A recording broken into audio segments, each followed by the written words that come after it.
in the previous lecture.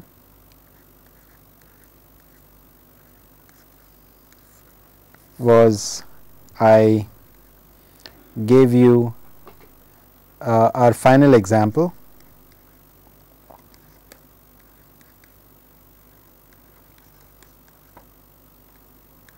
of junction tree construction.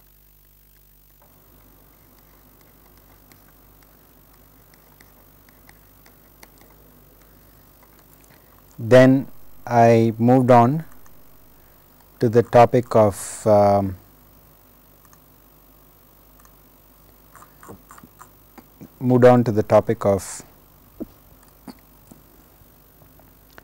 message passing.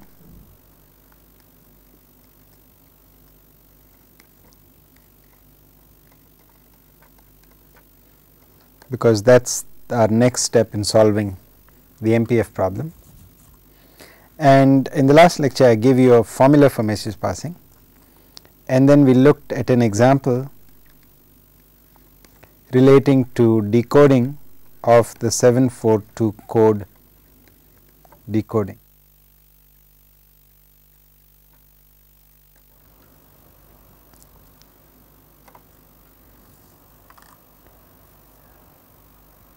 And so let me just walk you through some of that once again.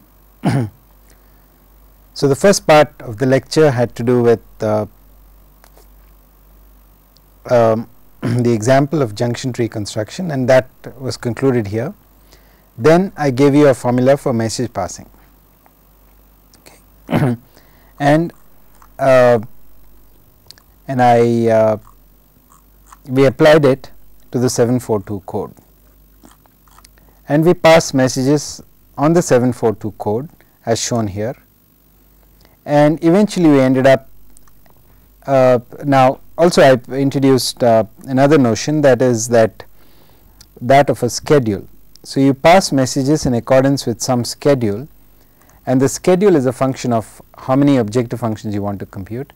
If there is just a single objective function that you want to compute, then the right thing to actually do is to orient all the edges in your network towards that particular the local domain associated with that objective function, which is x4 in this case, and then you pass messages, and we did that, and then eventually you end up at a point where you have all the messages that are incoming to your objective function, and then the question is, well, what do you do here? And I said you just multiply them, and that is true, but let me just do the following. I'll come back to this. I just want to state a general principle. So a node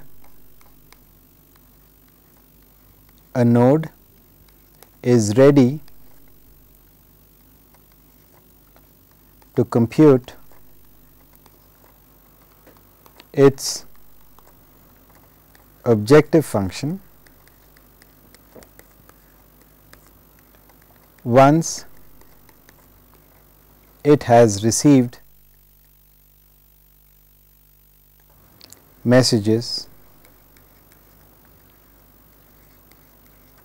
from all of its neighbors.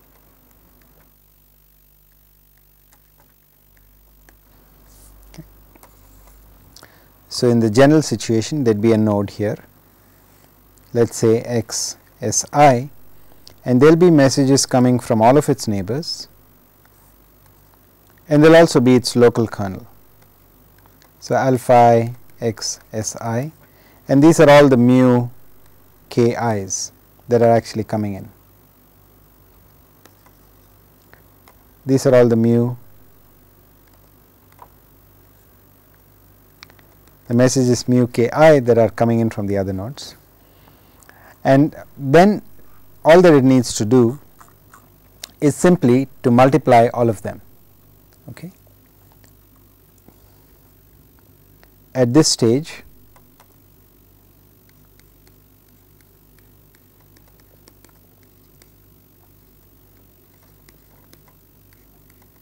the node computes its objective function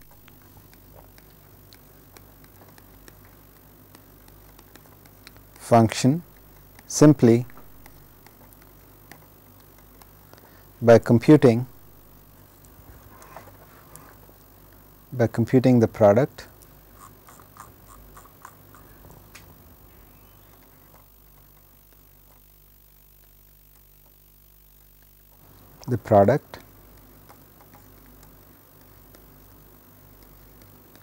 of the incoming messages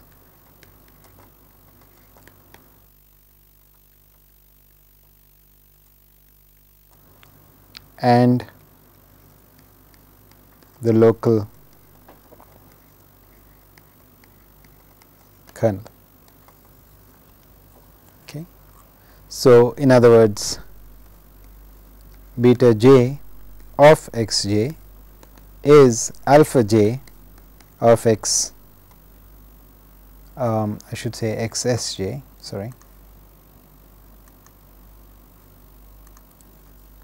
of x s j times the product of k, the neighbors of mu k j x of s k intersect s j.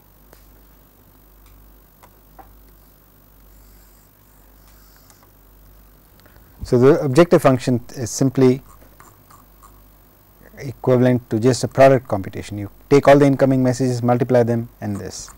Only thing to keep in mind is that all of these are functions. So, when you actually multiply these as functions and then when you represent functions as vectors, multiplying functions is equivalent to multiplying the vectors component by component, and that is also called the Schur product of a bunch of vectors. Okay. So, towards the end, that is exactly what we were doing. We were computing the Schur product of all the incoming vectors. So, let me just select this page and copy it for our current lecture.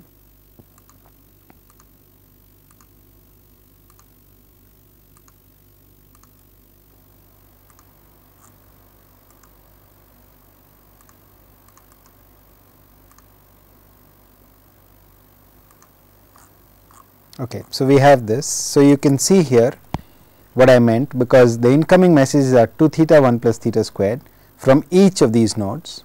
So, you multiply these together, the local kernel is this. So, what you are doing, you could also view this computation as being 2 theta 1 plus theta squared Schur product, which is the component by component product, 1 plus theta squared component by component product, and then finally you have the local kernel, which is 1 theta. So, you also put that in and you have 1 theta. So, if you take the component by component product, so this is the Schur product. So, it is just the component by component product. So, this is equal to 8 theta cubed 1 plus theta squared the whole cubed into theta, and because theta is small typically in the applications of interest, you can approximate this by 8 theta cubed and then theta at the bottom. Okay, so that's where we ended up in the last lecture.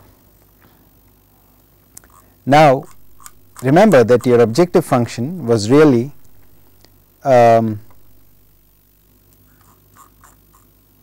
so your objective function, which in this case is beta 4 x 4, was really proportional to the probability of x 4 given the received vector, okay, and given that your vector was part of a code, right. That was how we started out, that was the problem we started out with in the last lecture. You see here we had this quantity as the quantity that we were interested in computing here, this one here, and so that is this. And now what this is saying is, look, this is saying that the probability that, and then the way we've always, I mean there is a choice of ordering when you are listing the values of a function as vectors. So, this first component corresponds to x4 equal to 0 and this is x4 equal to 1. So, what this is saying is that the likelihood of x4 being a 0 given the received vector is 8 theta cubed, but the likelihood that it is actually a 1 given y is theta, and since theta is small, this number is with much larger number. So, what maximum likelihood code symbol decoding will do at that stage is to declare x4 to be a 1. Okay. Since let me do it on the next page.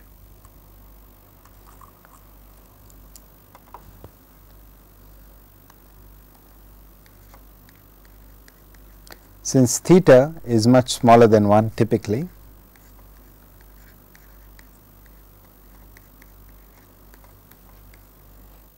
the maximum likelihood code symbol decoder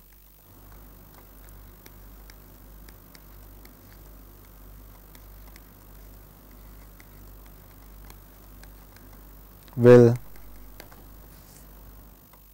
decode x4 to equal 1. And now if you go back to our last lecture, we will see that we will have corrected the error that we introduced across the channel. So, here in this example, this was the transmitted code word. So, indeed the fourth symbol was equal to a 1, but we had introduced an error here, so that the received vector was this. So, what we have been able to do using the single vertex version of the GDL is to actually restore the correct value. Now, a comment. So, in a way I am going back and forth between lectures, last lecture and the present lecture, hope that is okay. I just want to actually make one point here. Let me just yeah, so perhaps I should yeah,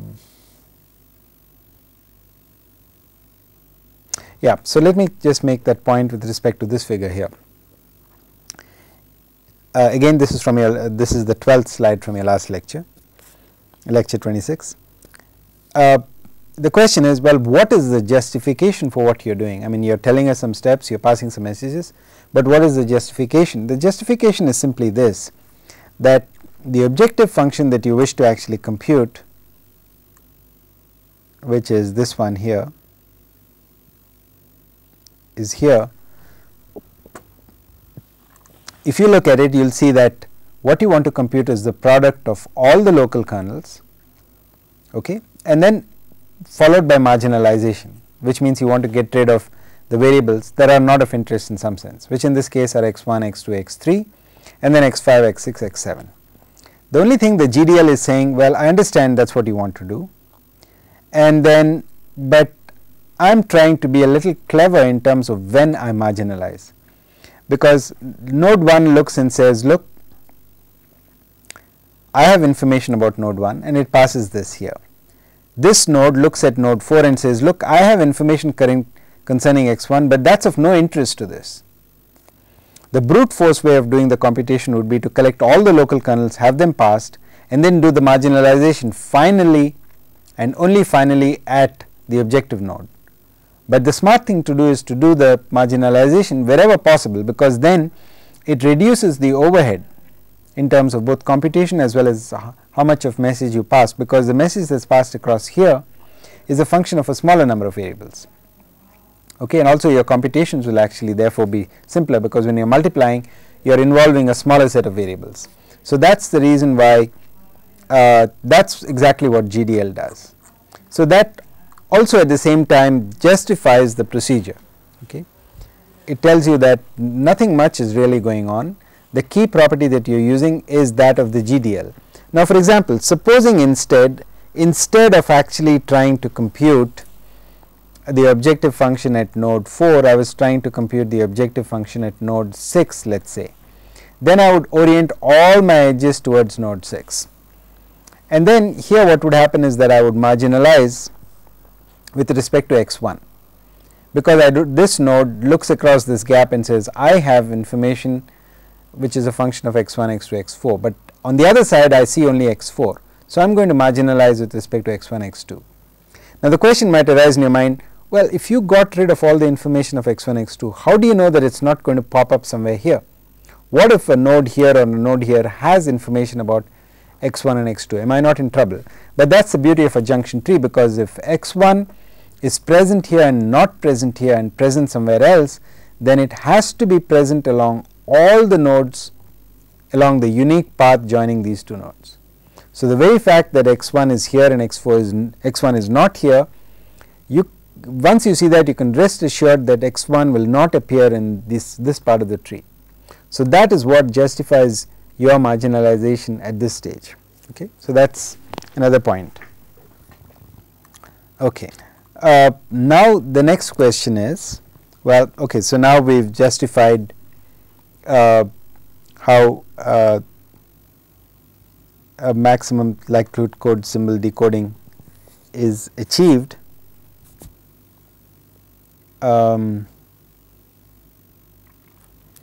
So, I will just make a very short note about this from the example and the junction tree property.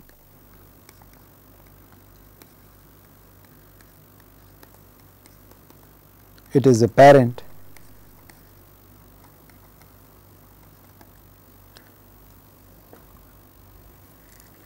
by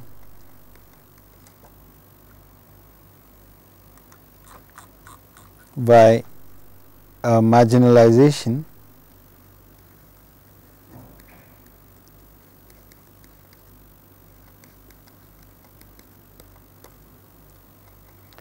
at intermediate stages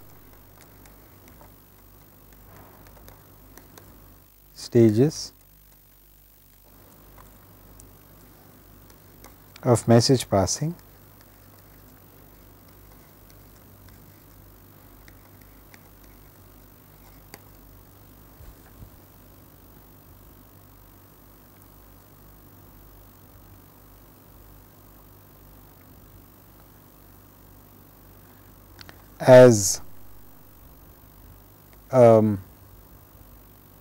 as determined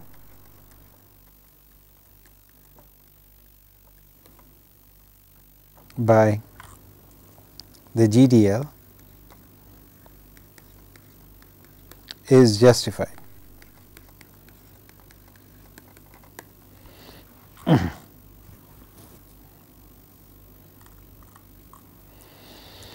Okay.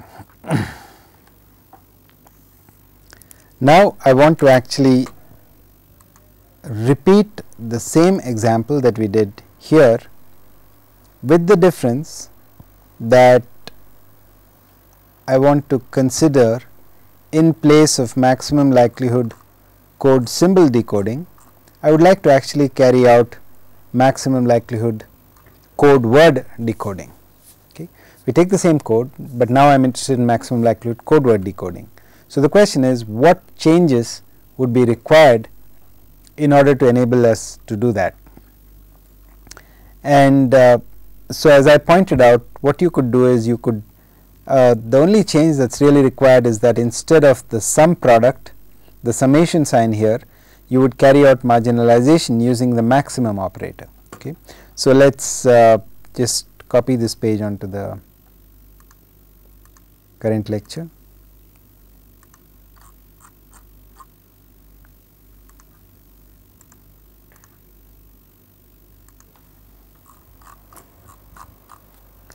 And talk about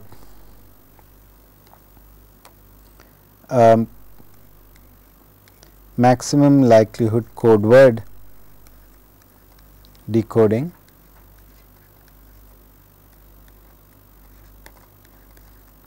of the 742 code using the GDL. And I think in an earlier lecture we had in fact set up the objective function. So, let me see if I can actually pull that up.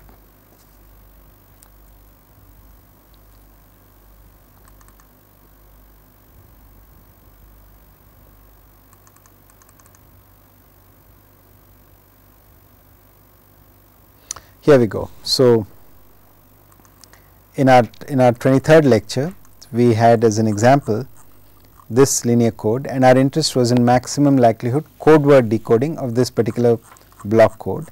And towards this end, what we had done was we had introduced these quantities fi of xi, and we had defined it like this.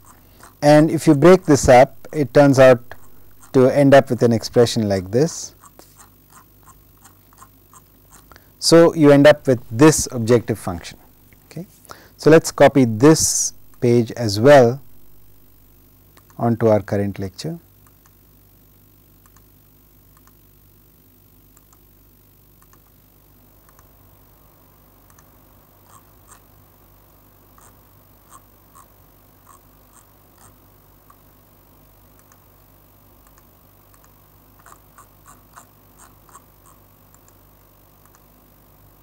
Okay.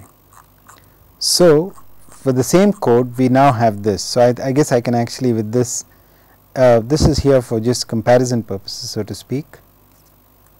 So, perhaps I will just move this up so that we can readily compare these two quantities. So, if you look at this expression on this page, okay, this is our objective function needed to carry out maximum likelihood code word decoding, borrowed from a previous lecture, and you can see that all the local kernels are the same. You are doing the same computation except that you have a max here, whereas in the case of the maximum likelihood code word symbol decoding, what you actually had here, let me remove this, is the same thing except that you had the summation. Okay. So, given that it is decoding, the change in strategy needed to carry out maximum likelihood code word decoding is almost immediate, and what I will do now is, given this, our algorithms are all going to be changed accordingly. So, what do I mean by that? I mean that in the last lecture, we put down an algorithm, for message passing, which was given here. Okay. Now, this message passing algorithm assumed that the semi-ring in which you are operating is the sum product semi-ring. So, in fact, this notation summation really stands for the first of the two operations in the semi-ring. So, in the sum product semi-ring, this would be a summation and that is a product. But on the other hand, if you are looking at max product semi-ring, then this summation would be replaced by a max and this product would stay as it is. Okay. So, that is how you should interpret this. And similarly, as we said in the beginning of the current lecture, at the end when you are computing the global kernel, what you do is you just take the product of all of these. So, this product is really stands for the second of the two operators in the semi-ring. So, for example, again since we are talking about the sum product semi-ring, here what we have is the product, but there is another semi-ring called the min sum semi-ring, in which case the second of the two operations is the summation. So, we will actually be adding instead of multiplying. Okay. So, please keep that in mind. So, the notation here is with respect to the sum product semi-ring. Once we are clear on that, it becomes clear how to actually carry out message passing. We can go back to this example.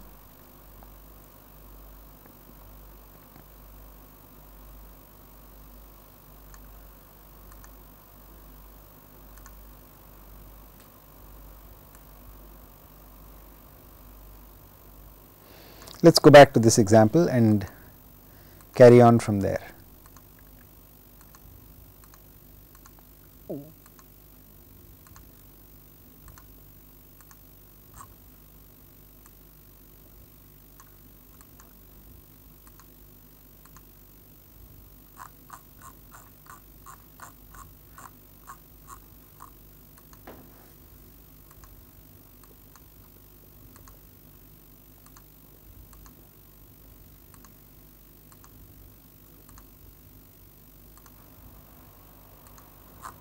Okay, so here we have the junction tree, and this time I want to tackle exactly the same example, the same setting exactly as before.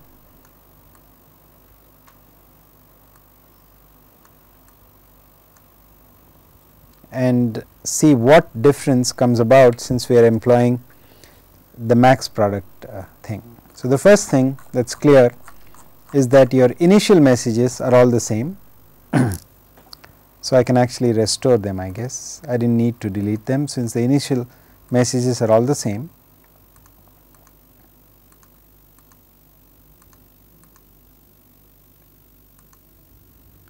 Yeah. So, the messages that are incoming from each of the leaf nodes are exactly their local kernels, and these do not change. And again, let us assume that so the setting is the same as before. So, here so we will do decode the 742 code once again for y equal to 0 1 1 0 1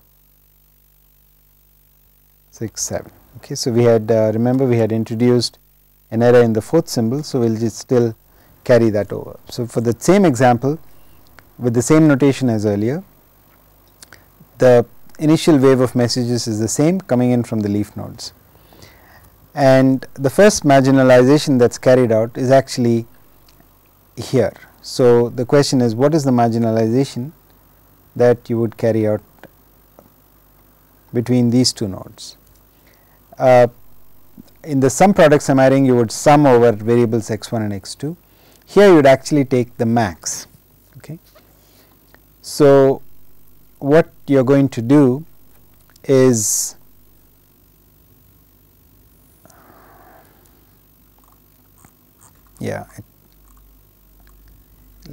I always feel more comfortable when we have a little bit more space to write. So, let me again copy this over.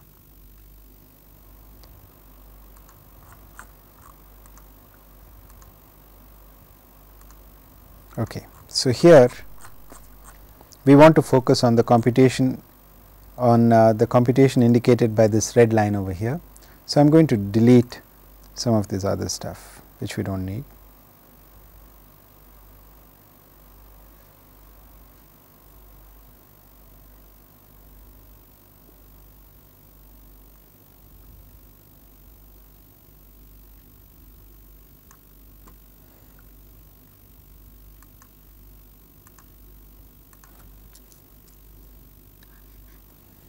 So, the question is, what is the computation that is actually being carried out, and the marginalization that you are actually carrying out here is the max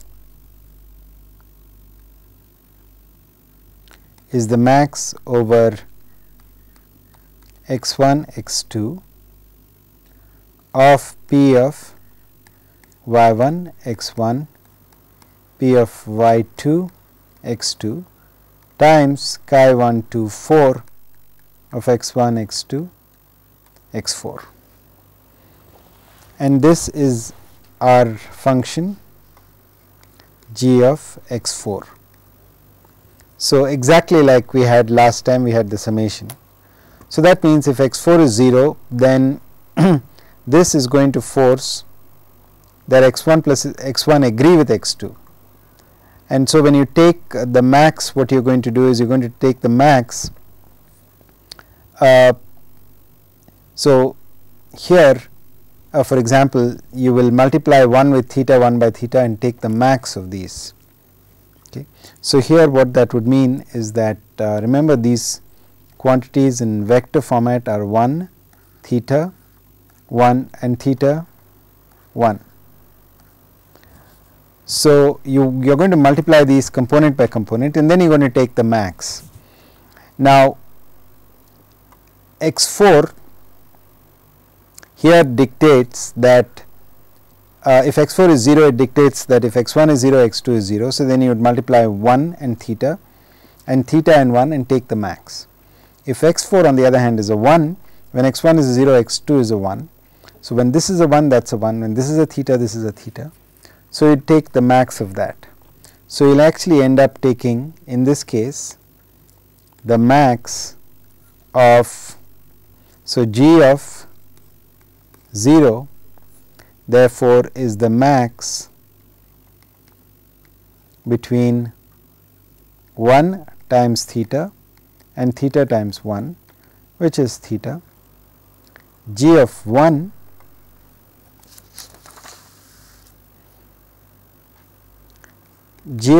is the max of, and this time you go cross because 1 here forces 1 here. So, it is 1 times 1 and theta times theta. So, this is actually equal to 1. So, the message that is passed here as a result is theta 1. Okay. So, the message that is passed is theta 1. And now, we can go back to this figure here and fill in all the messages. So, we have seen here that the message that is passed in here. So, let me try to put a different color here. Perhaps I will try red itself. So, this we have already seen is theta 1. The message coming in here again for exactly the same reason is theta 1. This is also theta 1, and this quantity here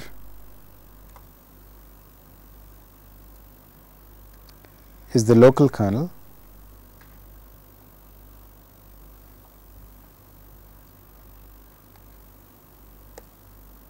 Okay.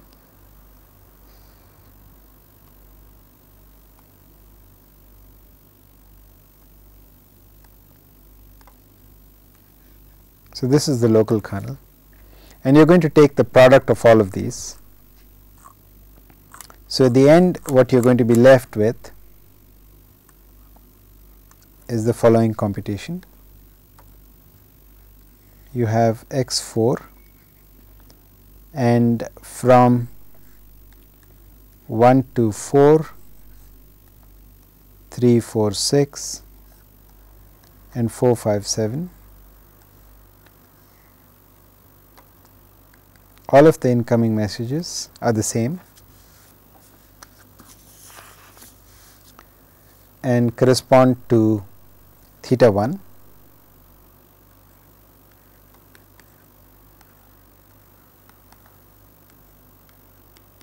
Your local kernel, however, is 1 theta. So, the way you should interpret this is that it is saying that the local kernel seems to suggest that you are more likely to be a 0, okay, because this number is larger. However, the messages that are coming in from all these check nodes tell you otherwise. They are telling you are more likely to be a 1, okay, and there are 3 of them. So, what do you do? Well, the GDL tells you need to multiply these quantities. Okay. So, in this case your f 4, remember our objective function we had called, we had denoted that by fi of xi. So, it is f 4 of x 4. Therefore, f 4 of x 4 is equal to the product of all 3, which will then be theta cubed and theta. So, therefore, since you compare in decoding, what you do is you compare between the two possibilities, the possibilities corresponding to 0 and 1. So, again a reminder, this here stands for x 4 equal to 0, this is x 4 equal to 1, and when you do the comparison you see that x 4 equal to 1. So, therefore, even the maximum likelihood decoder, even the maximum likelihood code word decoder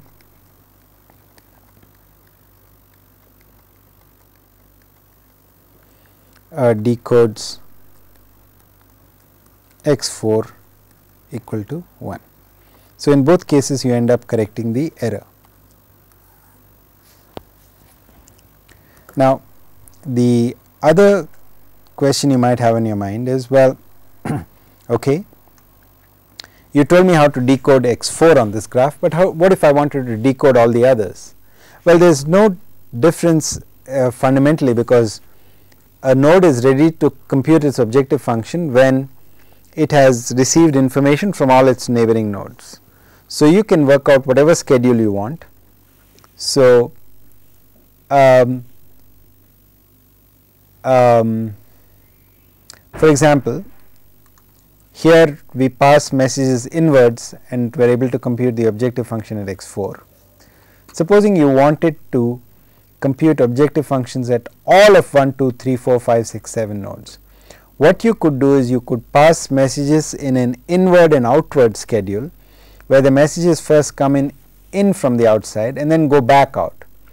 In this way, you will actually find out that you are able to compute all the objective functions.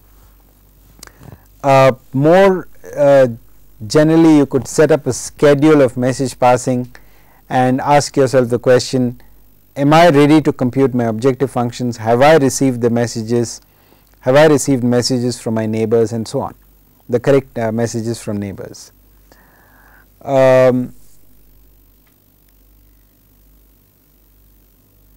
Okay, so that is in general what you would need to do. You could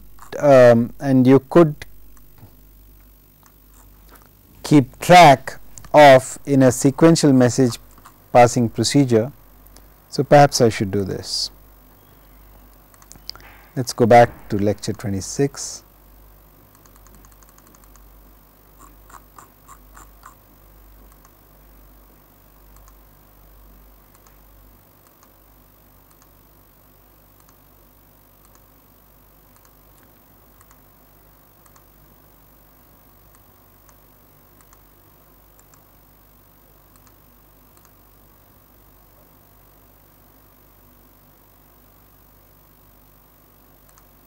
Okay.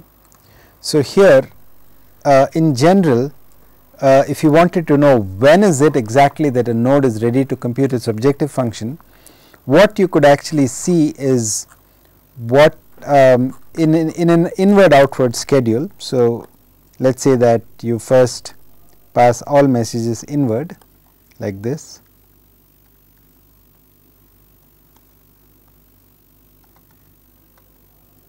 And on the graph you could keep track of who has heard from whom.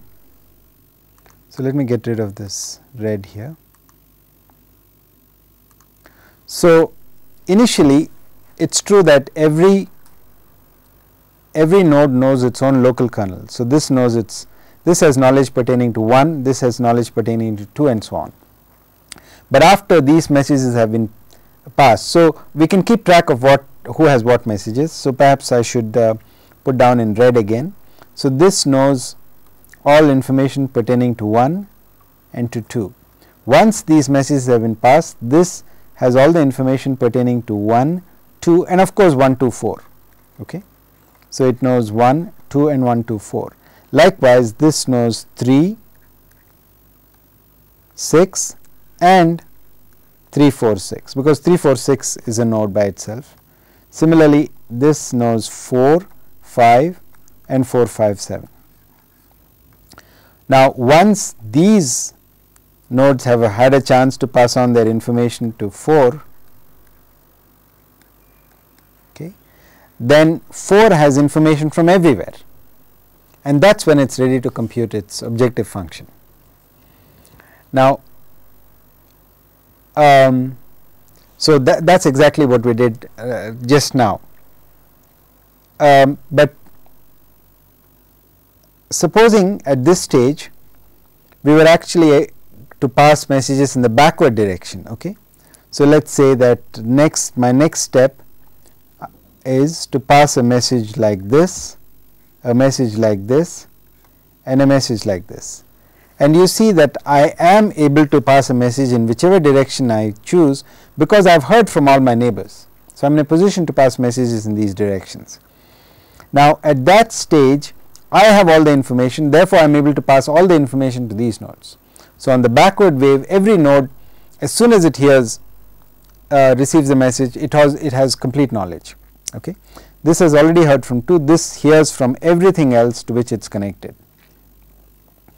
And so you can actually go back and then compute it. So that is on the first, and on the second iteration you can compute the objective function at the leaf nodes.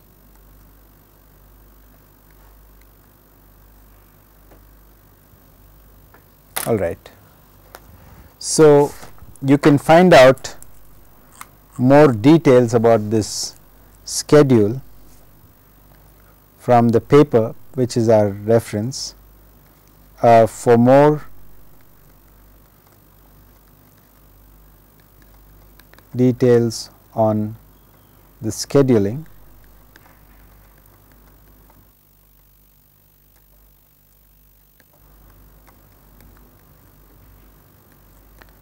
please see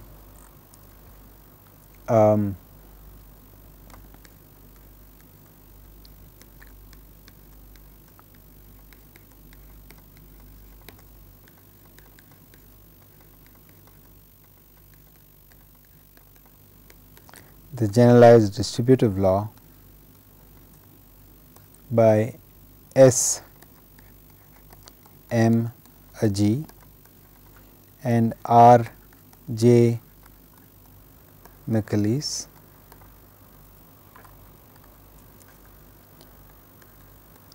IEEE Transactions Information Theory. This is March 2000, the March 2000 issue. All right. So with that, although there may be small gaps here and there, hopefully you understood how you can actually use the GDL to decode the code, decode a code when there is a junction tree. Just a quick note again without proofs, a note on the complexity of the GDL.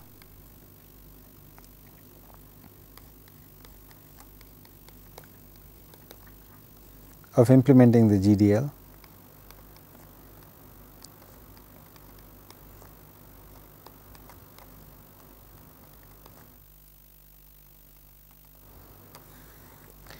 This, it can be shown that the complexity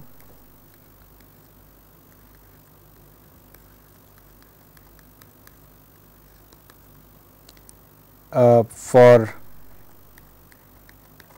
the single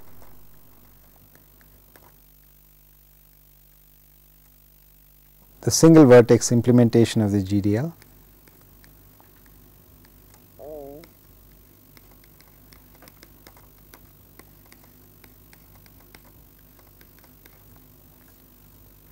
is equal to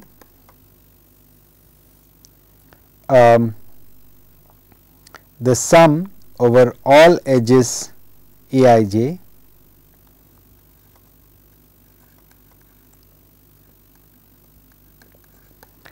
of Q of Si plus Q of Sj minus Q of Si intersect Sj, and I mentioned this to you earlier. And this is why when we were actually setting up the junction tree, we wanted to keep this as an objective function to be minimized where an opportunity arose. It can be shown, so this is counting additions and multiplications as operations. Okay.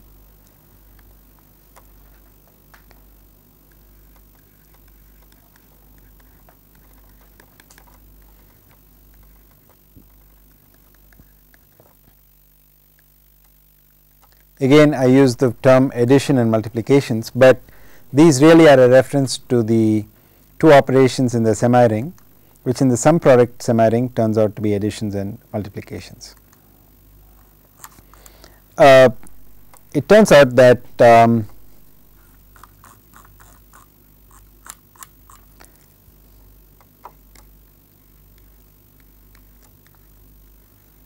turns out that the complexity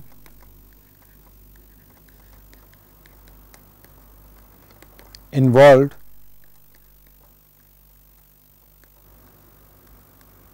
in computing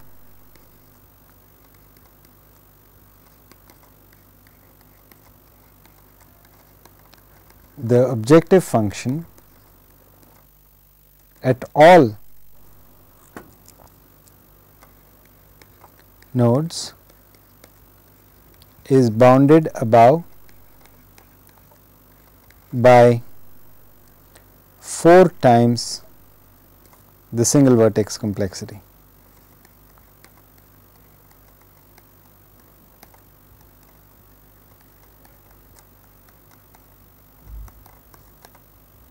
Okay.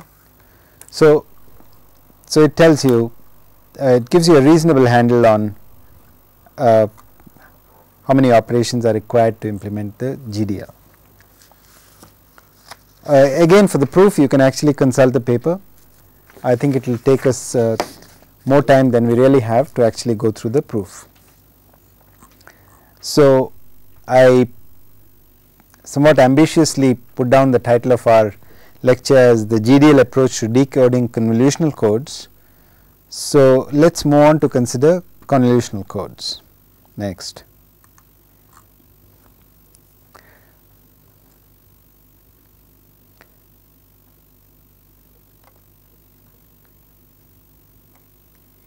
So, maximum likelihood code symbol decoding of a convolutional code.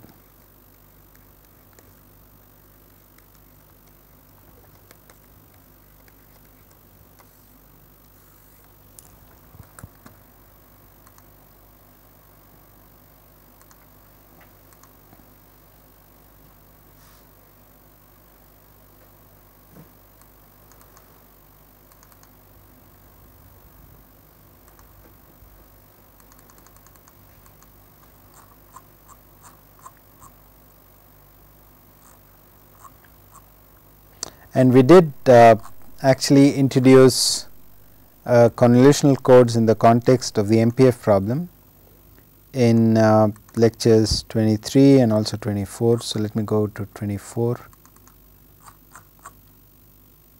here, and I actually we looked at this figure here, which actually tells you that which really is is a graphical means of actually depicting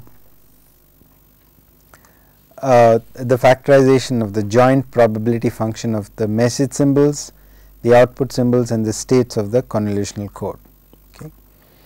And we said that this will factor like this, and that is what this figure is all about. So, this is not our junction tree, it is what is called a Bayesian network. It is a directed acyclic graph that reflects the factorization and nothing more, and that is actually given here. And just as we did maximum likelihood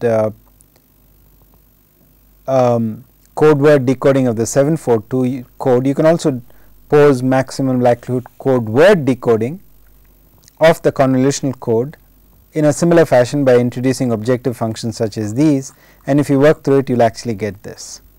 And this this maximum likelihood code word decoding is what the Viterbi algorithm actually does. However, we will come to Viterbi decoding, and I will actually show you how Viterbi decoding can also be viewed from the perspective of the GDL. What I would like to do today, however, is actually introduce a different decoding technique, which is a decoding technique for maximum likelihood code symbol decoding of the convolutional code. So, for that let me just so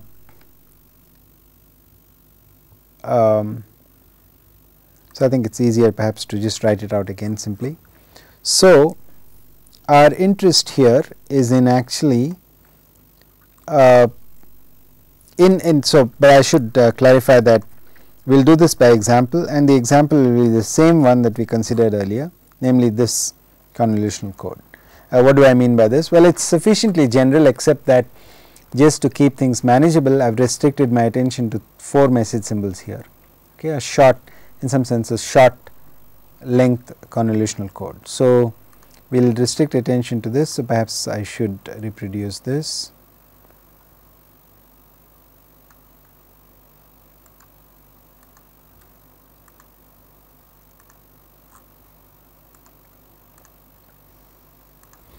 Yeah.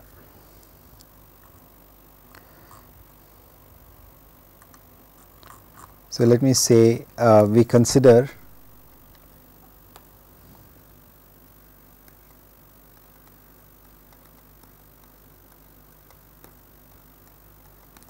the same convolutional code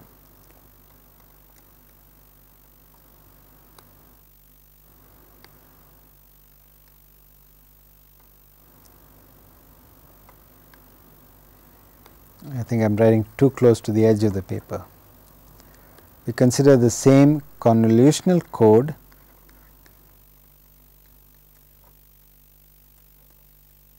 as before, with the difference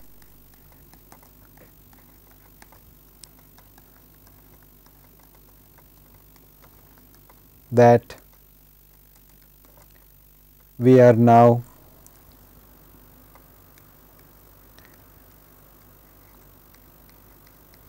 interested in maximum likelihood code symbol decoding.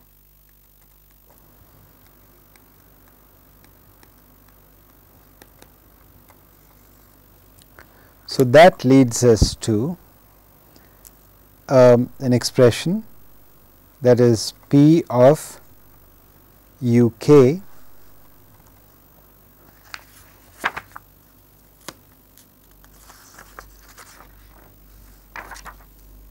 P of UK given y, I can write it as being proportional to P of UK comma y, which is a marginalization of P of UK k is equal to 0 to 3 and y,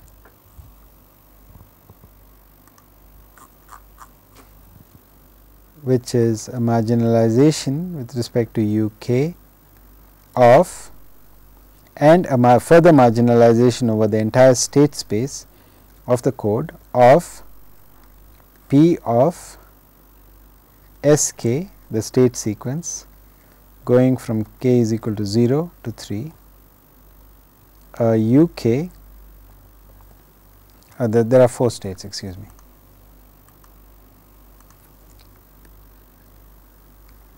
K is equal to 0 to 3 and yk, k is equal to 0 to 3. Okay.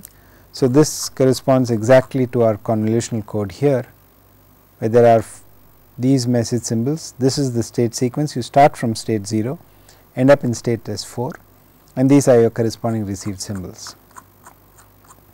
And that graph tells us how this actually factors.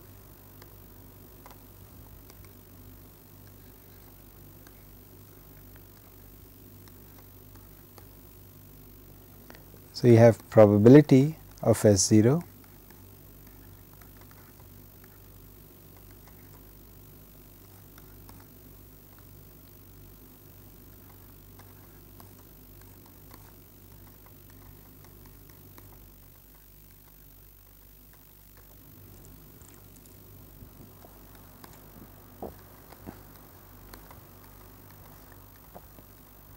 okay. So, this factors like this, and once again we see that we have ended up with a problem that has the form of a marginalizer product function problem. Okay. And this is where, since we only have 2 minutes left, this is where we will take up our discussion in the next lecture. So, just to recap, what we did today was I started out with the GDL approach to decoding, where you want to do maximum likelihood code word decoding.